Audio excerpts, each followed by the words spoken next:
આપનું હાર્દિક સ્વાગત છે। સમાચારની વાત કરવામાં આવે તો આમોદથી રોદ ગામની વચ્ચે અકસ્માતમાં આમોદ તાલુકાના આઝમનગર ગામના 2 આશાસ્પદ યુવાનો ઘટના સ્થળે મોત નીપજ્યું। પ્રાપ્ત માહિતી અનુસાર નેશનલ હાઈવે નંબર 8 ઉપર વડોદરા તરફથી દેજ તરફ જતા ભારે વાહનો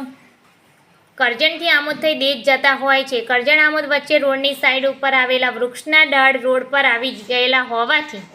ભારે વાહનો રાત્રિ દરમિયાન રોડની વચ્ચે ફૂલ લાઇટ ચાલુ રાખી ચાલતા હોવાથી સામેથી આવતા 4 વ્હીલર કે 2 વ્હીલર હંકારનાર મુશ્કેલીમાં મુકાતા હોવાથી કેટલીક વખત આંખોમાં વધુ પ્રકાશ આવી જતા અકસ્માત ન બનવાનું પણ બને છે। આજ રોજ રાત્રિના 11 વાગ્યાની આસપાસ આમોદ તાલુકાના આઝમનગર ગામના 2 યુવાનો પોતાની મોટરસાઇકલ નંબર GJ16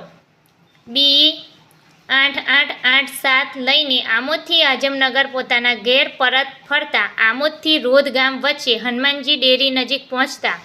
રોડ ઉપર truck number RJ27 GC 1515 road પરથી આવતા જતા વાહનોને અડચણ થાય એમ બંધ હાલતમાં કોઈપણ જાતની લાઇટો ચાલુ રાખ્યા વિના તેમજ રેડિયમ પટ્ટી પણ ન લગાવેલ હોવાથી આઝમનગર ગામના 2 આશાસ્પદ યુવાનો નિલેશભાઈ તથા તેમના મિત્ર રાહુલભાઈ વસાવા ટ્રક સાથે પોતાની મોટરસાઇકલ અથડાઈ જતા તેઓને ગંભીર ઈજા થતાં ઘટના સ્થળે જ મૃત્યુ પામ્યા હતા। અકસ્માત થતાની વાત વાયુ વેગે ફેલાતા ઘટના સ્થળે ગ્રામજનોના ટોળા